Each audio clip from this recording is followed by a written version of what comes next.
Selamat petang, salam sejahtera. Isu hangat petang ini panas. Anwar dilaporkan gagal halang Zahid untuk teruskan PRU. Berita sepenuhnya. Anwar dilaporkan gagal halang Zahid untuk teruskan PRU.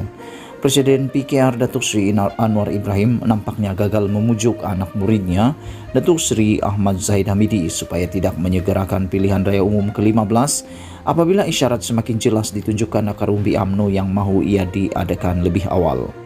Ketua Pembangkang itu selepas pilihan raya negeri PRN Melaka menghantar dua budak suruhannya yang juga pemimpin kanan PKR supaya berunding dengan Presiden UMNO itu supaya tidak tergesa-gesa mendesak PRU 15 diadakan kerana bimbang blok Pembangkang.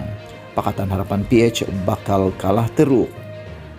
Anwar berharap rundingan tersebut berjaya. Bagaimanapun kelihatannya, Zahid tidak memberi komitmen untuk mengikut telunjuk cikgunya itu lagi selepas melihat UMNO semakin kuat dan memiliki kemampuan untuk menang besar.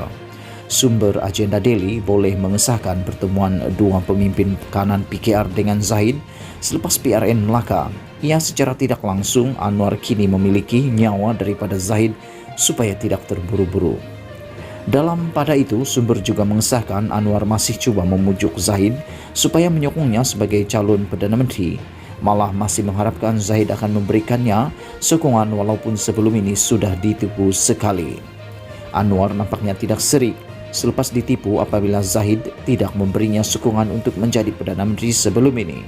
Sebaliknya memilih Ismail Sabri, Datuk Ismail Sabri Yaakob. Bukan saja tidak serik, Anwar menghantar dua lagi delegasi yang juga budak suruhannya supaya berunding dengan Zahid lagi, kata sumber.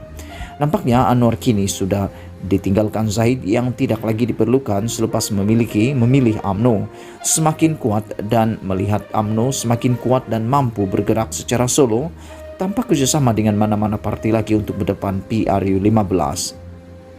Keputusan PRN Melaka menambah keyakinan Zahid untuk mengemudi UMNO secara solo walaupun tanpa kerjasama dengan PAS dan bersatu sekalipun. Malah mensasarkan kemenangan majoriti 2/3 dan sekaligus memastikan UMNO kembali dominan.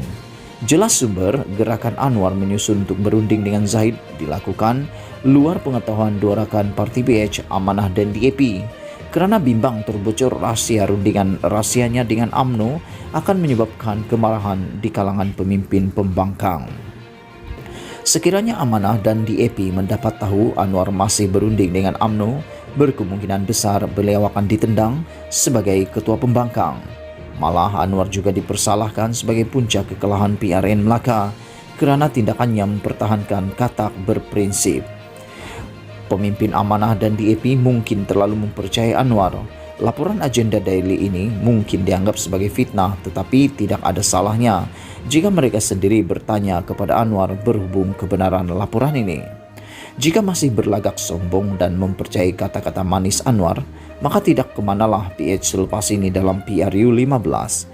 Anwar seakan tidak lagi mempercayai kekuatan PH sendiri untuk memenangi PRU 15 dan sanggup untuk bekerja sama dengan UMNO. Masih tidak serik dengan penipuan yang berlaku sebelum ini apabila tidak dipilih menjadi Perdana Menteri ke-9. Selepas keputusan PRN Melaka, Anwar sudah nampak dengan jelas PH tidak ada peluang cerah untuk memenangi PRU 15 dan seboleh mungkin mencari jalan untuk menghidupkan peluang menjadi Perdana Menteri. Jadi tidak menghairankan apabila sanggup memilih untuk kembali ke pangkuan anak muridnya. Anwar terlalu bodoh apabila membiarkan dirinya dipermainkan oleh anak muridnya, kata sumber lagi. Semalam, Agenda Daily melaporkan mesyuarat perwakilan wanita, pemuda dan puteri UMNO bahagian berlangsung selama 2 hari bermula hari ini dijangka akan memberi fokus berhubung usul untuk menyegerakan PRU bagi memberi tekanan kepada Perdana Menteri Datuk Seri Ismail Sabri Yaakob. Mesyuarat peringkat sayap amat penting memandangkan ia suara akar umbi parti itu yang kemudiannya akan dibawa ke peringkat mesyuarat bahagian-bahagian UMNO. Difahamkan usul berhubung persediaan PRU antara perkara utama yang akan dibincangkan.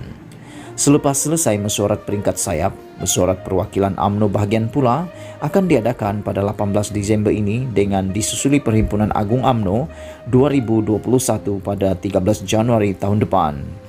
Isu berhubung menyegerakan PRU mula dibangkitkan selepas kejayaan PRN Melaka lalu.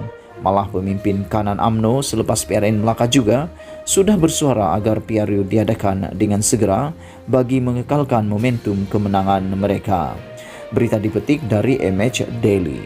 Sekian isu hangat malam ini. Jangan lupa tinggalkan komen Anda, tekan butang subscribe dan kita jumpa lagi. Bye-bye.